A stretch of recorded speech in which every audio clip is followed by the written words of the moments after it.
Hi, good evening, and welcome to Food for Health. I know most of you, but there are a few new faces that I don't know. My name is Cheryl McWilliams. I'm a wellness specialist here at Midcoast Parkview Health. So without further ado, we'd like to welcome Lyn Howe back.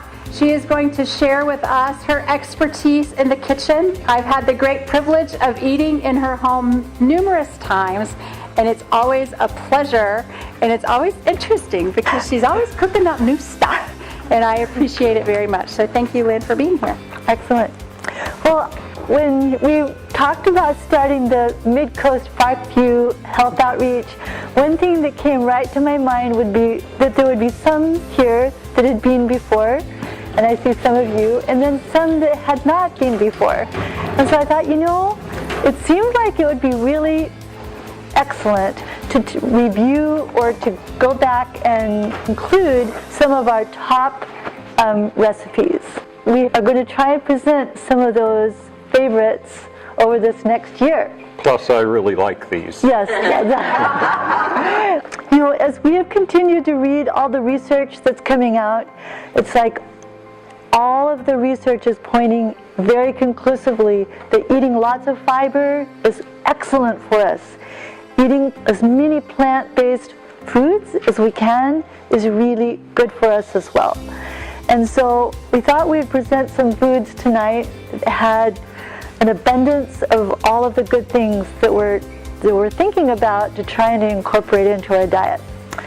So the first one we're talking about is the soup. And all of the recipes we'll be presenting are relatively quick and relatively easy. The only thing, the barley soup, that takes a little longer is if you choose to use the whole barley, which is what I usually use. It takes longer to cook. And so what I usually do is I'll just take my barley, put it in my pan, and put the water in it, and I'll cook it for a couple hours so that that barley can kind of get all nice and fluffy. And then I will add in the rest of my vegetables. But if you have some pearled barley in the house and you want to make the soup, you know, use that. Just, you know, use whatever it is that you have. Pearled barley has some of the hull taken off, so the fiber content is lower. So you take the barley, you cook it. Yes? Can you use Rice in place of barley. You absolutely can use rice in place of the barley. The brown rice, that's perfectly acceptable. If you do that, you could use millet, but it wouldn't be as good. It wouldn't have that chewy texture. If you use the brown rice, I would encourage you to cook it in a lot more water and then pour the water off because of arsenic that's found in most rice. And brown rice has more arsenic than white rice. So double the usual amount of water. Arsenic is water soluble, so you can remove much of it if you do that. Thank you. Could you use quinoa? I was just thinking about that. I was just kind of putting that too. I think quinoa would work correctly as well because it's kind of chewy. You just wouldn't need to cook it hardly at all, and that would be a plus. So if you wanted to do a quick soup, quinoa would be an excellent choice. Cook this in your rice cooker, like a. Sure. I think you could. Yeah, absolutely. Yeah. Or in your. What's that fancy pot?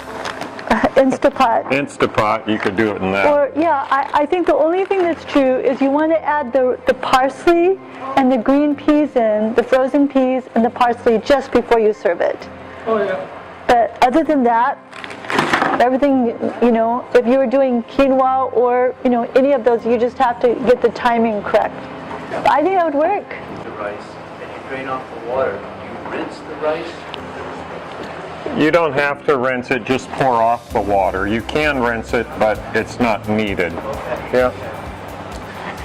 So you've chosen your grain, whether it's barley or quinoa or rice, and you cooked it, and then you just this soup calls for lots of chopped celery and carrots. If you cook your carrots and your celery all together with the barley, by the time you serve it, they'll just be kind of, they won't have any pretty color and they'll be kind of tired looking. So I think that's why it's better to leave them a little longer.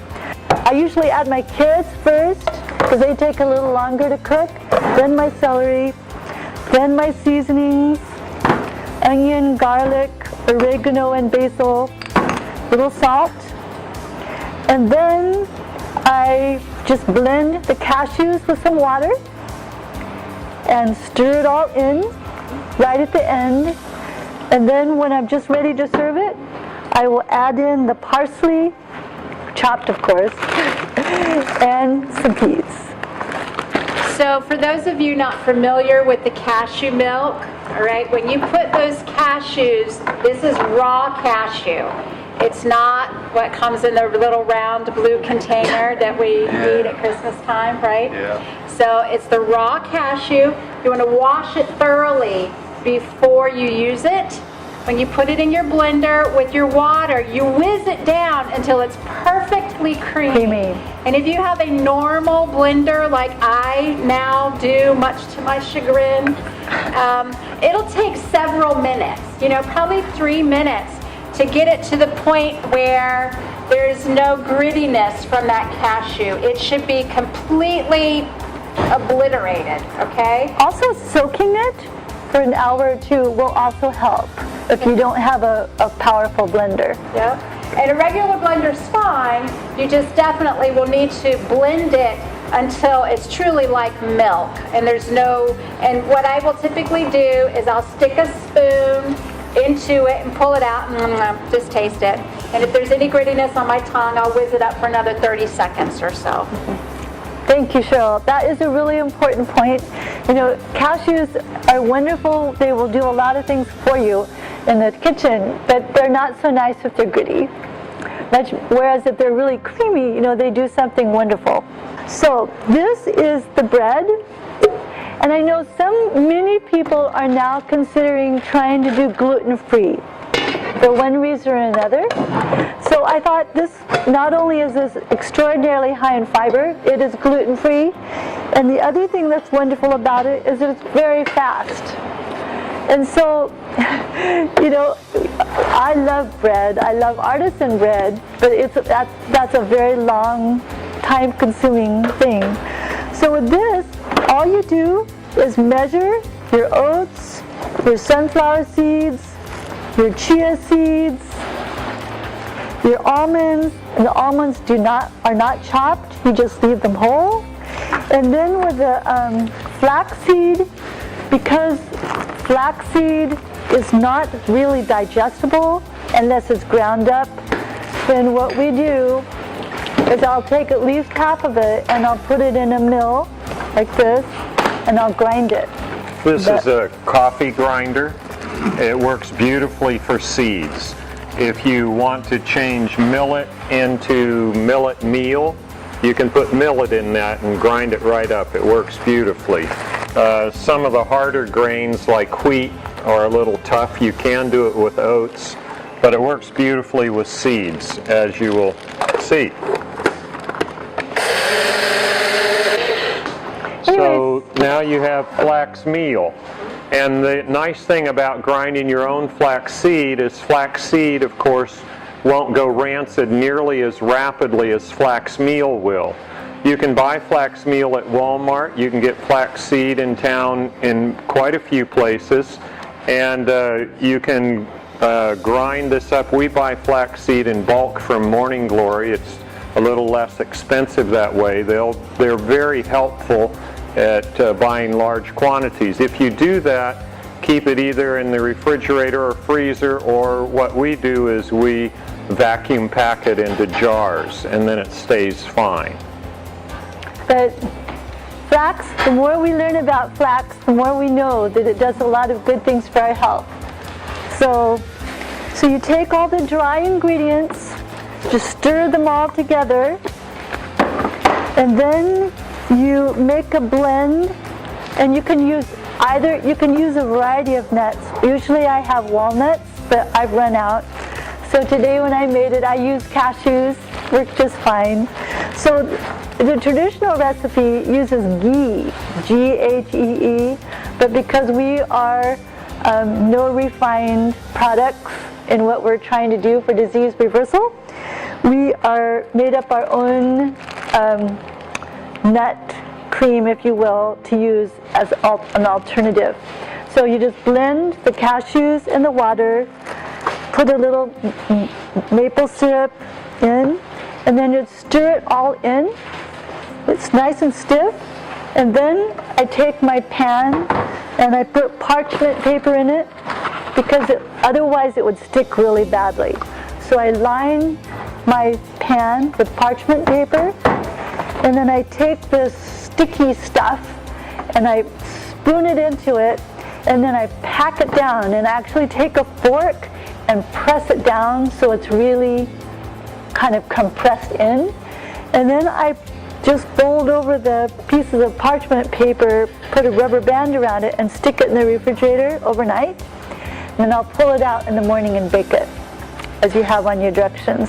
It doesn't do so well without that time period. It needs to, if you want to do it faster than that, you can just let it sit for 2 or 3 hours. But it works very nicely to whip it up. It only takes a few minutes to get really to that gooey mass. And then you drop it in the pan, forget it, and the next day you bake it. So you have the... it works very nicely. So we have made crackers out of it as well. That works very well. The only problem is it doesn't keep nearly as well as the bread. It gets eaten very fast. When we've made it in our dehydrator into crackers, we'll stir in some pecans and some raisins. It's really good. So sunflower seeds that are raw, cashews, of course, that are raw, the raw unsalted almonds, whole, chia seed, whichever color you like, rolled oats. And this is a product that you may not have seen, that you may not have in your kitchen routinely. It's whole husk psyllium. And you want to speak to this? So psyllium is what Metamucil's made from, okay? And it's what binds this bread together. If you don't have the psyllium husk in it, it doesn't hang together. So it's really important that you put this in and don't skimp on it, because if you do, the bread falls apart. But there's some real benefits to psyllium, other than just fixing constipation, which is what it's usually used for. It'll lower your cholesterol as well, because it's a soluble fiber. It does very well at that. And it gives the bread a nice texture. The old-fashioned? Yes, yes. Just old-fashioned rolled oats. Or you can roll your own. Question? Instead of walnuts or cashews, can you use hazelnut? Sure. Hazelnuts would be delicious in it, so would pecans. Yeah. You can mix up your nuts, no problem. Yeah. And it's good too. Yes. It says we're going to take it out of the pan and always take it out of the refrigerator and put it on what? Yes, so when you are ready to bake it, this has been in your refrigerator overnight or for a few hours with the parchment paper inside it. Put it in the oven. Bake it for 20 minutes. Oh, okay. Okay? Then you actually take it out of the pan and put it upside down in your oven on the rack. I know it seems kind of counterintuitive, but you just take it out of your oven with some hot mitts, and then you have a tray here, and you turn it over, and it falls out because you have this nice parchment paper. Then you lift off your pan and you slide it back into your oven. Take the parchment paper off. Yeah, take the parchment paper off, and you let it continue baking upside down. For how long? For another 20 to 30 minutes. Another 20 to 30 minutes, yeah. And you want to tap it, and it should have kind of a hollow sound when it's done. Yeah, it varies with the oven. Unfortunately, your oven and mine aren't the same. And Esther's isn't the same as her neighbor's either. So you have to use a little tapping, and that's true with any bread. So generally 20 minutes, pull back the parchment paper so you can dump it upside down and not have the parchment paper underneath. Then pull that off, slide it back in. Right on the rack. So that it'll dry well. On the rack itself. Yeah, not on a sheet, on the rack itself. Today I baked mine, the second part, for 40 minutes. Yeah. Because I had several loaves in there, so it took a little longer to bake. Yeah.